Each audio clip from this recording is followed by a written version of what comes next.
Welcome to Dealer Talk with Jen Suzuki, where inspiration meets action. This is your spot to grow, level up, and lead with fresh ideas. From sales to service, from frontline teams to executives, we're dropping weekly knowledge and insight to keep your store sharp, relevant, and profitable. Let's get into it. Welcome back, listeners, to today's episode. This is about a transformative journey that's kind of going on right now in the automotive industry. And today I'm really honored to have Jay with us. He's the visionary behind Tekion, founder, and I've watched him go from Tesla executive to pivoting into founding a company that we are more familiar with now than ever. 9 years they've been out there. I can't even believe that. It's hard to believe, but watching them redefine dealership operations with the cloud native solution, Tekion is innovative. I actually tell my clients it's the future. Welcome, Jay. Welcome to my show. Thank you, Jen. Good to see you. I guess after a long time, I think 2016, since you referred, it's been time flies. It's been 9+ years. I met you at NADA in 2016. Yes. Good to reconnect. Good to chat. Looking forward to our discussion here. Well, thank you. I really want to explore the inception of Tekion, the challenges faced, the future of automotive retail. And, for those of you that are listening, I did meet Jay. I guess it was 2016. You're much better at math than me. It's hard to believe it was that long ago. Jay was really poking around at convention. He was trying to hear the biggest problems that dealers were facing. And I was introduced to him by a mutual client and, mutual friend, Inder. And I've really been, Jay's been on my radar since inception, and I've really enjoyed watching this company challenge the industry. And maybe you could tell us a little of the genesis of Tekion, transitioning from Tesla's CIO to founding Tekion. That's a really significant leap. It's a leap that a lot of people wouldn't make because that is a high-level role. You worked very hard to get there. You're in a really exciting, innovative company. I imagine it was difficult to make a jump from that to, okay, I'm just going to go and disrupt a system that's been around since the 1800s. What inspired you to start Tekion? A great question. I appreciate the kind words. Just definitely quickly, let me see how I can share. It's a long story, but I'll do my best to do a concise overview.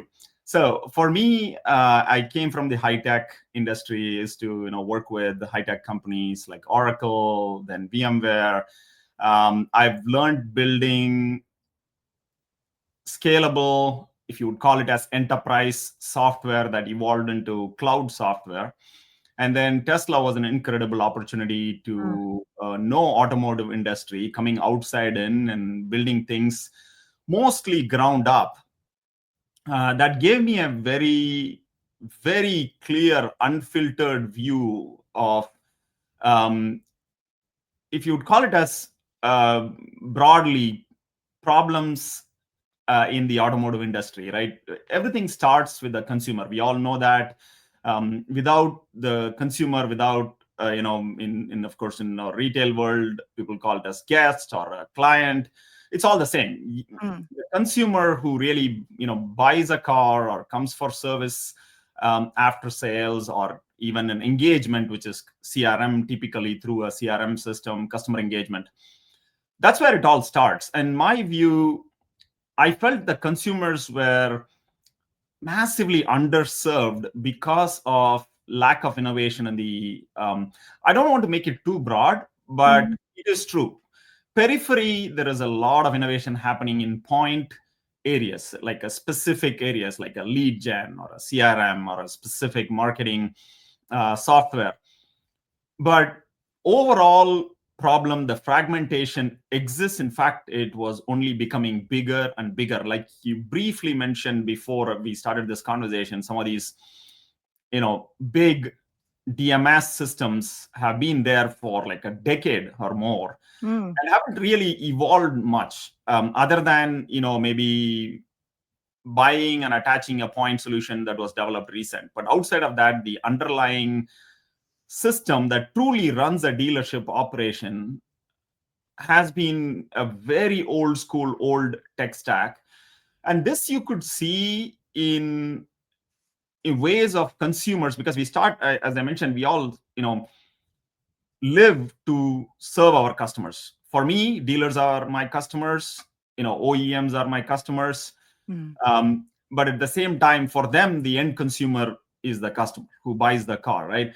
Right. So we need to be connecting the dots all the way through, ensuring they're enabled, my dealers are enabled to deliver the best guest experience or consumer experience for their customers, was the bigger vision, because automotive is a massive industry. In fact, I would say 2 decades, especially in the last decades, now we know how big it is. Previously, it was kind of, people knew it's a big industry, but at the same time, it was incrementally things were happening, and people are like, okay, I'll release this incremental update this year, maybe next year. But in the last 10, 20 years, if you see, there has been a paradigm shift with everything, like, EVs and autonomous cars, and even how you deliver vehicles to the consumers, and how consumers can do research on the car through social media, online. Today, it's generative AI.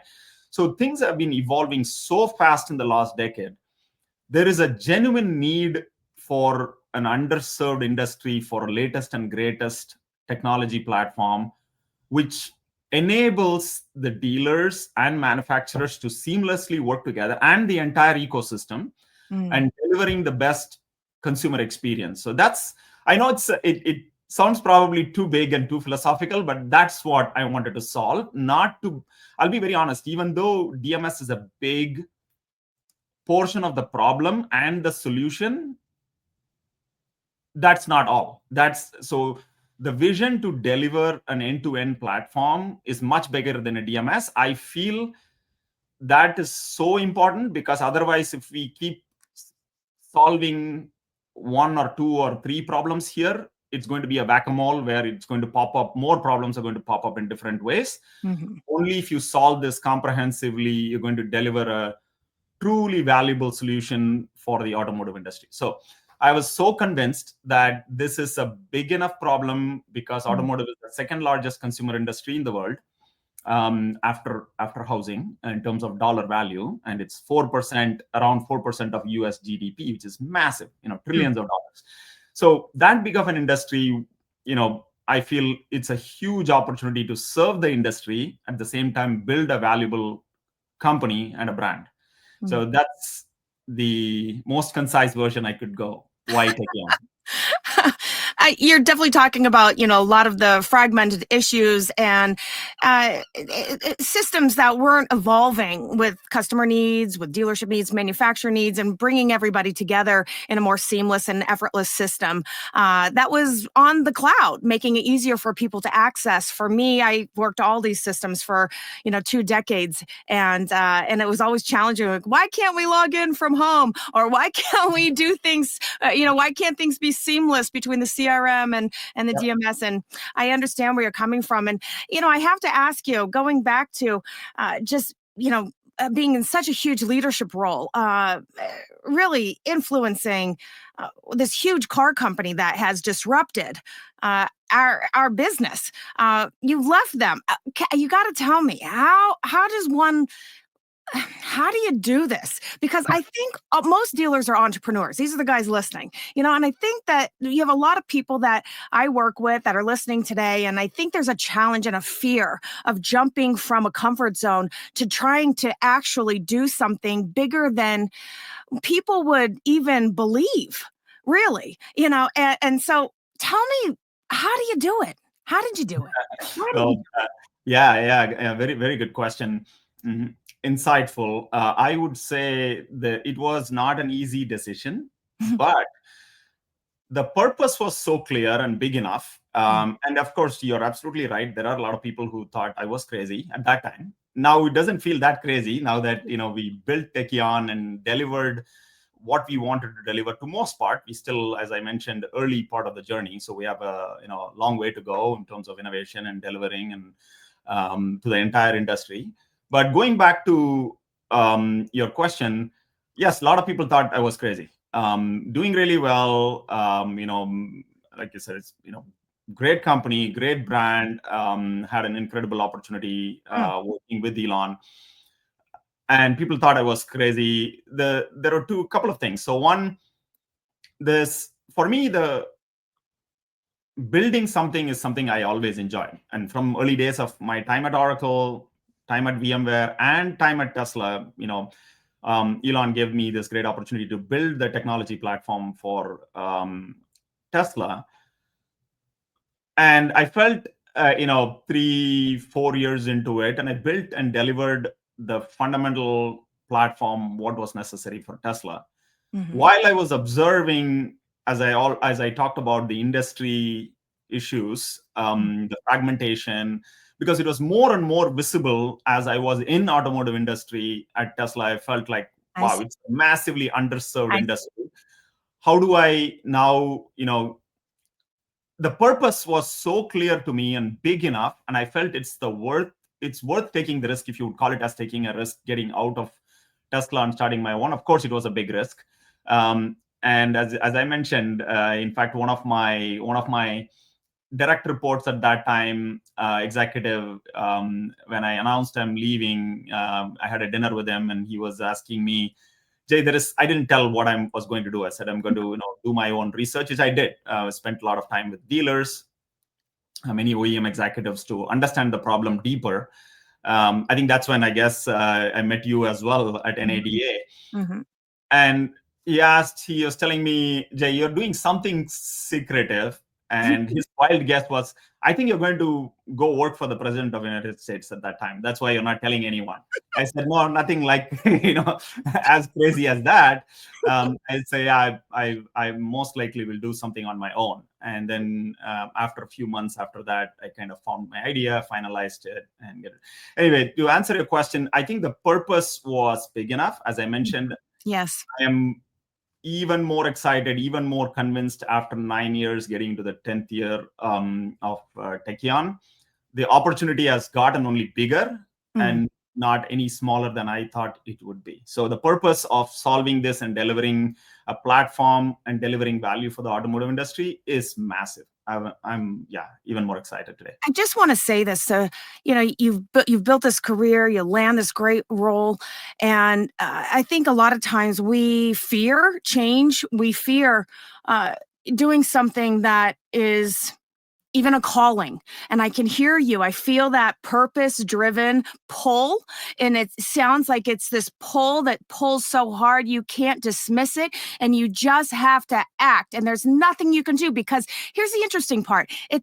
And I remember meeting you at this time. You had just left. And it sounds like you're now doing research or doing research on the market. You didn't necessarily have an actual product that you were ready to build. It was about figuring out all of the problems so that you could go into the lab and start working on development of something. You were with dealers. I met you. You're asking questions about how systems work and really trying to figure this out, which I find to be remarkable. Most people can't do something like this. They have a plan. They got a certain product they want to build and they roll right into it. But for you, there was a gap in just trying to figure out, how can I make the best product? How can I solve for multiple problems? And how am I going to talk to as many people as I can that are in it, working it, and challenged by the systems?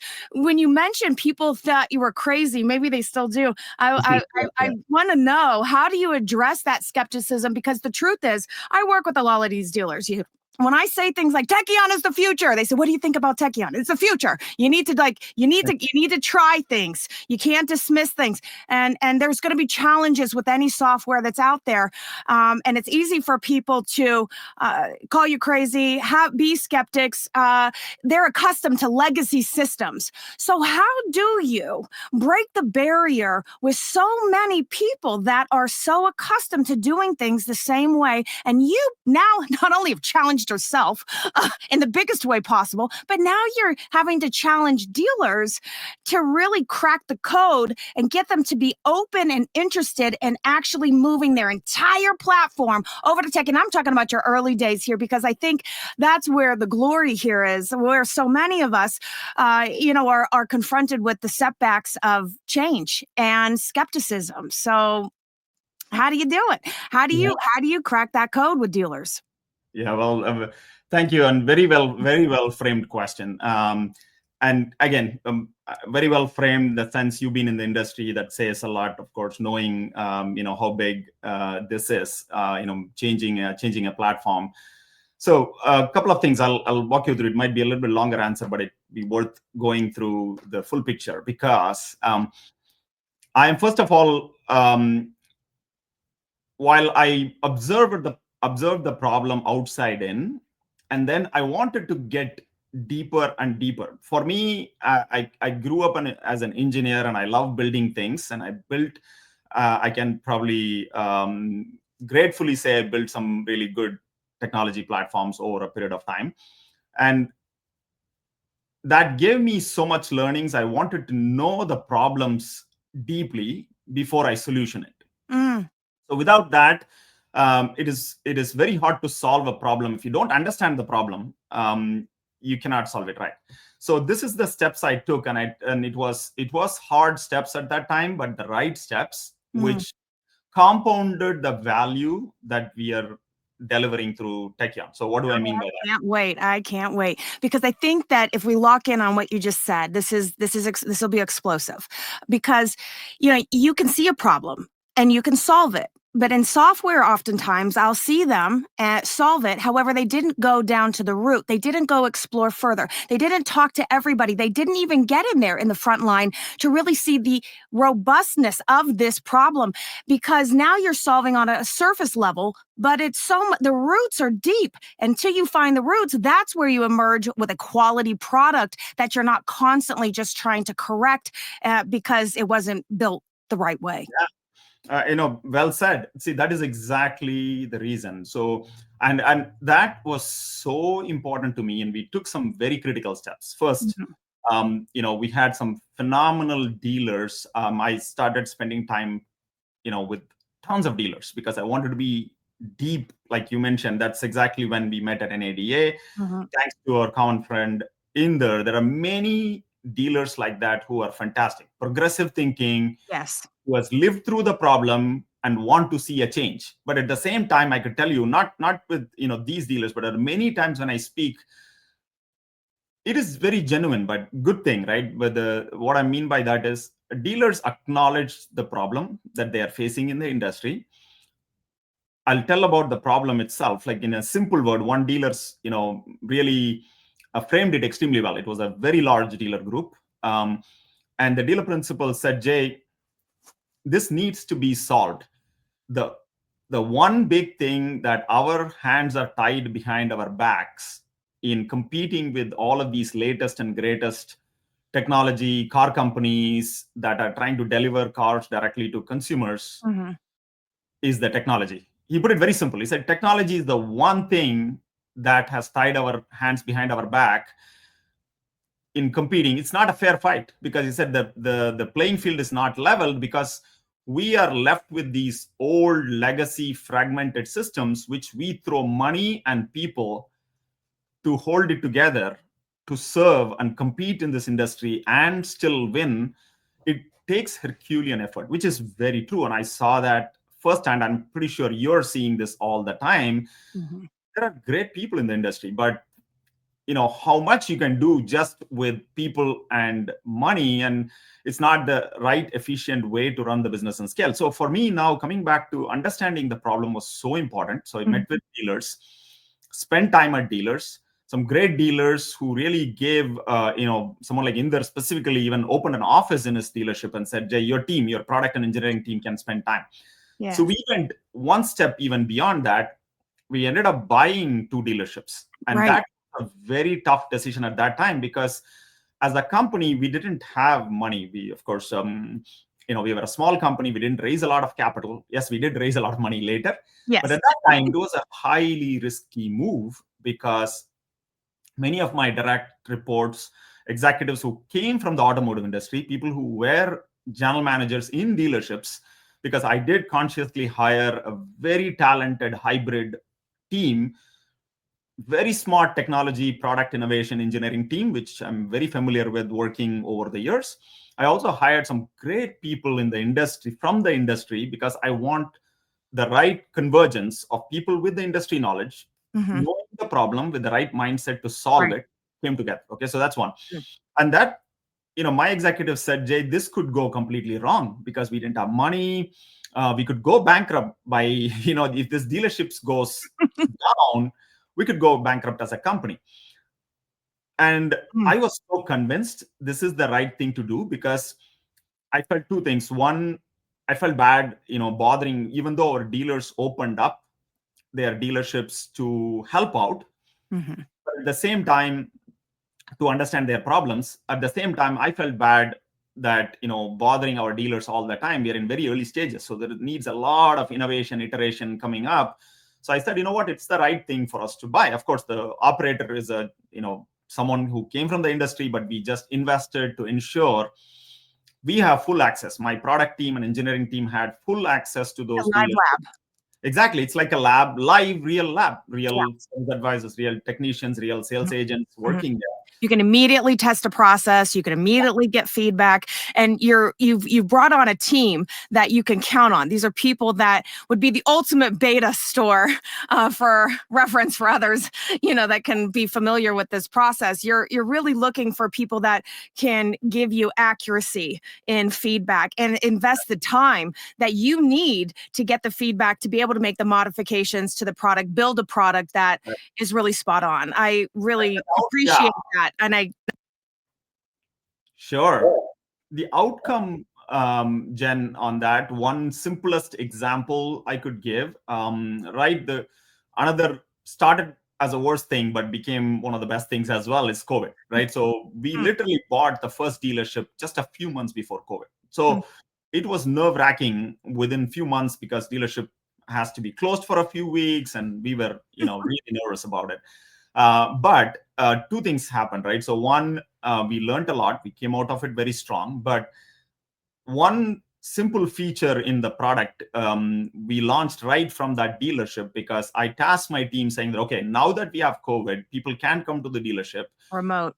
And as you know, there were things, that's when all of the digital retailing tools Right. became extremely prevalent. Yes. Unfortunately, most of those tools don't exist today because they really couldn't sell cars. They all ended up being just a lead system where they were just pushing leads into, because that's where your DMS became so critical, because your digital retailing and DMS don't talk to each other or talk different languages, because if they give different dollar numbers, you're losing the trust of a consumer.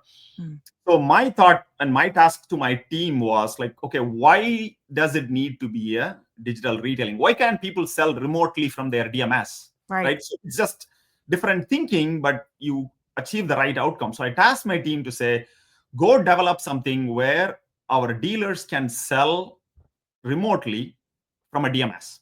And that's when our concierge product came to the concierge.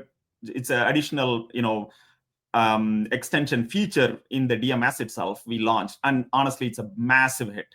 We launched Concierge. Now we have Concierge Pro. So first time in the industry, from the DMS, you can sell a car remotely. You could do everything, video and pictures. And our customers love it. Every dealer who uses have adopted Concierge well, and which is most of our dealers, they love it. Even if you walk into Inder's dealership, his general manager, if you talk, okay, one of the features he would always, rave about is how cool it is, how easy it is for them to sell cars remotely from a DMS. Anyway, that's the value of understanding the problem, going deeper, and then solving it comprehensively. And it worked out really well. It was a big risk, but it all worked out really well. And as I mentioned, even if it's a tough decision, as long as people are convinced it's the right decision, that's what we were convinced about, and we took that decision and took that risk, and feel pretty good. We came out of it well. Well, I imagine that at this moment that, COVID, you are creating processes to sell cars through the DMS. I imagine that some strategic partnerships emerge out of this. And I'm curious because I don't know this for sure, but I can feel this journey here. And I know how big General Motors, BMW, iVentures, companies like this have invested in you. Is this the turn here where now you're more connected to the manufacturer and that the flow of moving cars, where you suddenly start getting a lot of attention from the manufacturers and wanting that strategic partnership, and suddenly, boom, you got millions of dollars. Yeah. Let me give you, again, it all, worked out mainly from our bigger vision. I'll tell you why. And that's how we even took all the steps to achieving our goals is, I'm sure you would agree, automotive is a big ecosystem. Huge. And it has to be, I strongly felt, and I still feel today, and it's been working out that way, it has to be looked at and played win-win. Of course, there is, interests to be protected, which are very specific to dealers, specific to OEMs. But at the end of the day, if a manufacturer and a dealer don't collaborate, work together, you can't serve the consumer the best. That's a plain truth, right? If you have to, whatever brand it is, you take General Motors, you take Honda, you take BMW, doesn't matter. If the manufacturing brand and the dealer doesn't collaborate in the best possible way, they can't deliver the best consumer experience and the brand experience, be it the manufacturing brand or be it the dealer brand or the combined, right?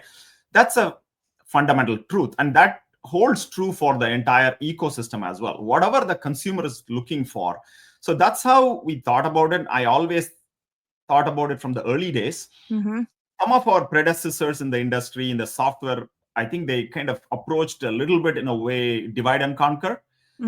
They used, if you think about like, hey, data, and used smaller problems. I wouldn't say smaller or bigger problems to kind of make more division rather than bringing people together. And this is where, when you are divided, consumers are not served properly and someone else is going to come and take your business away.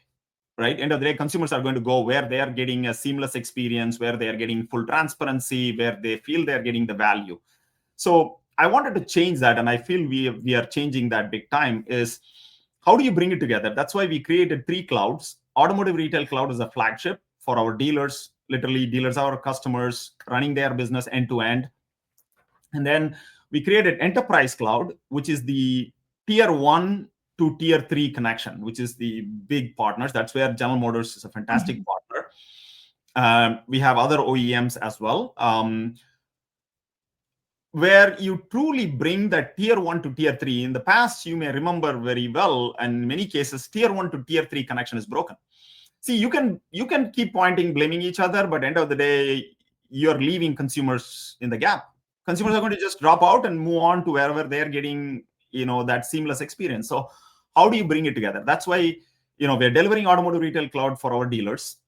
It's a platform by itself. And then Enterprise Cloud is for the OEM tier 1 experience, but first one in the industry that seamlessly connects with the tier 3 with the dealers without losing anything from a dealer visibility and what they would like to have access to from when a consumer comes in from tier 1 to touching their vehicle inventory.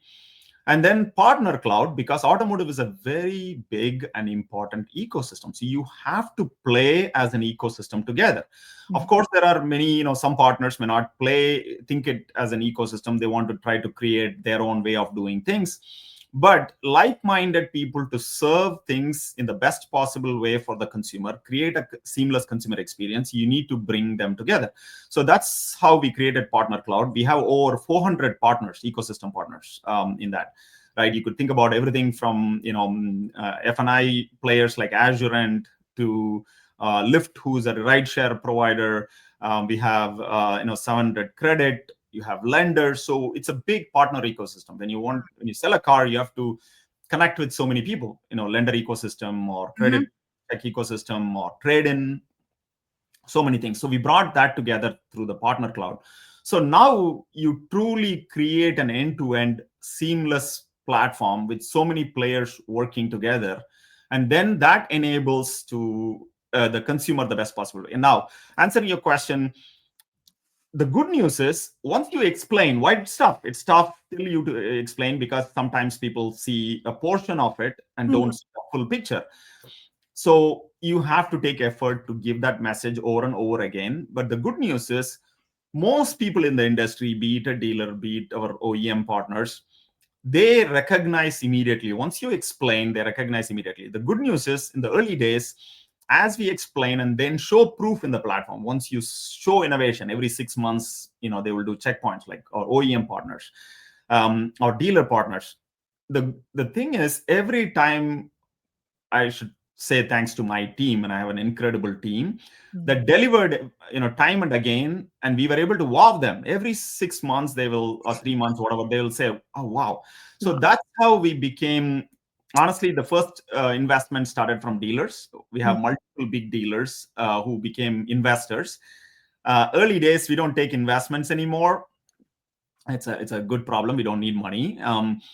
We dealers invested, and that's a token of trust, right? It's a very simple code to say, you put your money where your mouth is, right? If you're saying this solution is solving, I felt, okay, so it's a small amount, but it goes a long way. It varies. So many dealers invested in the company in early days. And then immediately, and many times the way it will happen is they will see the platform, and then they will immediately, say, okay, we love it, or they'll start using it, and they'll say, can I invest? That's a vote of confidence for me. So then came our OEM partners. So that's when, like you said, General Motors became an investor. So there are many BMW I Ventures, Alliance Ventures. So there are many OEM partners through their venture arm or through their corp dev saw what we are doing and got quite excited about investing. That's a vote of confidence for me to say, okay, they're telling through their money that you're solving the right problem for the industry, and we want to be part of it to help.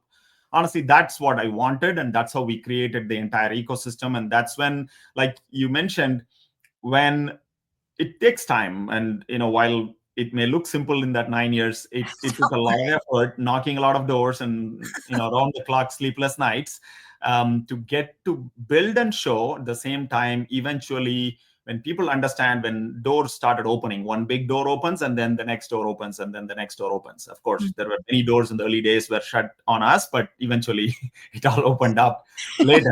It became fantastic, ecosystem partnership that continues to evolve. Yeah, Yeah, please go ahead. I have to ask you this.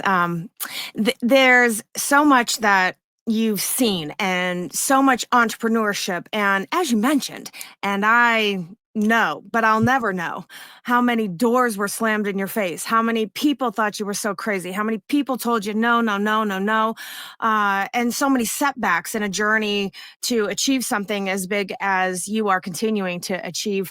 As you look ahead and you start to see so much technology emerging, AI included, making such a big impact on all of the systems that are out there.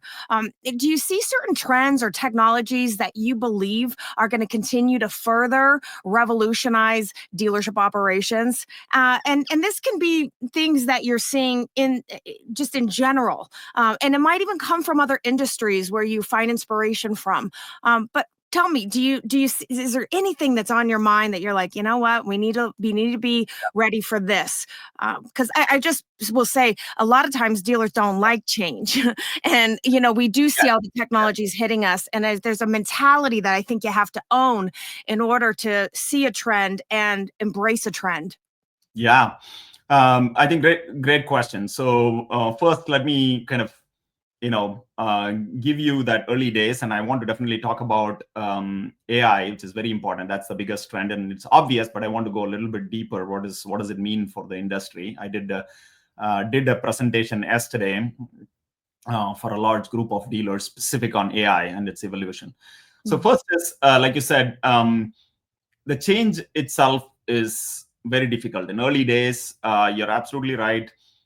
People, I still remember when I pitched to dealers or OEM partners, it changed. I mean, I could also see the change over a period of time. It took a few years, and you see in their eyes, they want the problem to be solved, but at the same time, even though they want explicitly, call out, They were very nice and very polite, but I could see in their eyes and body language saying that, oh my God, okay, I've already seen, probably, tens of these companies come and Right. go. Here is another guy who's pitching a, potential Exactly. DMS. Maybe, in fact, many of our dealers who are today incredible supporters and partners very openly and jokingly say that, Jay, when we first spoke to you, um, you know, we clearly thought in our minds, like, what is this guy smoking? Maybe I won't see him in 6 months, right? Mm. So, but they say, wow, what you have achieved is phenomenal. Yeah, so we have come a long way from that perspective. And there are also other side of the equation was people did, for, I would say, good reasons, discouraged big time, saying like, okay, you're trying to boil the ocean, you're trying to create a DMS, trying to create everything DMS and CRM and payroll. And why don't you go solve, a machine learning based AI, lead management solution? So for me, it was so clear that one of the biggest problem in the industry is fragmentation, especially the DMS is the elephant in the room. Once that tech stack is so old and doesn't have the capabilities, then doesn't matter how many bolt-ons you add, it may not come together seamlessly. Anyway, so that was so convincing for me, and we created what we created, and we are really excited about taking it to market and scaling big time. Now, you asked about the industry trend, and I feel one industry trend now which will potentially change how dealers operate. There's a lot of potential to positively change it, but it has to be approached right, which is AI and generative AI.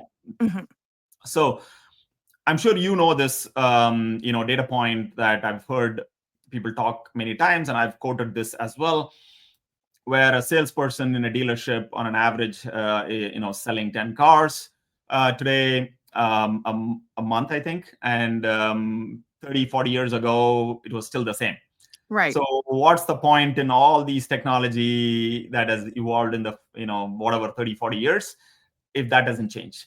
And I feel first time, I don't have a crystal ball to say when that will change, but I feel it will be fairly soon in the next few years.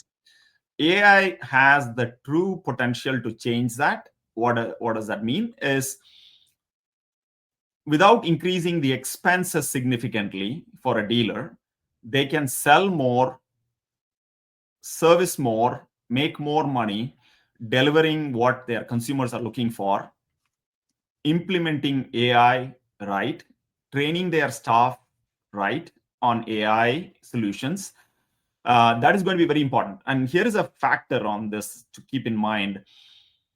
There is a data published by Cloudflare, which is a cloud security company, about how 10 years ago Google searches are, of course, even today, people go to Google, but it's evolving into generative AI search through their Gemini engine. 2 pages crawled or linked served resulted in 1 click. That changed to 6 pages crawled into 1 click, then became 18 through the Gemini engine. Then OpenAI came in. It's 250 page crawls and links to 1 click. Anthropic, which is Claude, right? It is 6,000 pages crawled and links served to 1 click. So basically, probability of a consumer clicking your link has gone down exponentially because AI is doing all the work in the back end. Totally. What does that mean? For a dealer, it becomes extremely difficult to get their page or their inventory in front of a consumer's eye and getting a click on it. It is very difficult. So second data point is OpenAI COO had mentioned earlier this year that even if they go and get all the unpublished text, books out there for the AI engine to go learn, that will only be 0.1% addition to what they've already learned. That means the generative AI engines have already scoured the internet, learned so much on the context. There is not much in the public domain anymore to learn. So that means for our dealers and OEMs, the context-aware information is not available for these engines to learn. So basically, these are available in your DMSs. And if the DMSs, again, data is gold, I'm sure you've heard about this. especially business sensitive, context aware data is even more valuable than gold, whatever that is. Um, right? Today, I know it changes. It could be crypto, it could be Totally. many things. Um, so that is so important for a good, capable technology platform. Um, Especially something like Tekion, probably as far as I know, that's the only one that exists today, where you truly generate value Mm-hmm. and AI learning on top of it. So we have created an intelligent engine that is firewalls the data and then LLM agnostic. And then on top of it, we have created our own intelligence for dealers to use. So we launched our first AI agent for service. Our early dealers I rave love about that. it. They love it. They love it. And Mhm. we'll be launching series of AI agents from the platform. So the point here, to answer your question, there is an incredible opportunity for dealers to get value in decades. I feel AI is the one that could change it. Dealers have to be very careful what technology, what partner they use, because it's easy to get anxious. There is so many things happening in the AI world. Every day there is something coming up. But we also don't want our dealers to make hasty decision to just go use 10 different tools, Mhm. because there is also data and security risk. While we know we have invested and we've gotten ISO certification for data security, data privacy, we have the SOC 1, SOC 2 certification. As far as I know, we are the only DMS who has those. We went through extreme amount of efforts to make it secure and compliant. We are Mhm. also in the process of going through the ISO certification, which is specific to responsible AI. I think that's a key factor, very important. When the data gets out, as I mentioned, context aware data is so critical. But if dealers are using many of these point solutions which were not tried and tested and secure, there is a possibility. I'm not saying every other tool out there is bad, but all I'm saying is dealers need to be very careful, because their data is getting out there.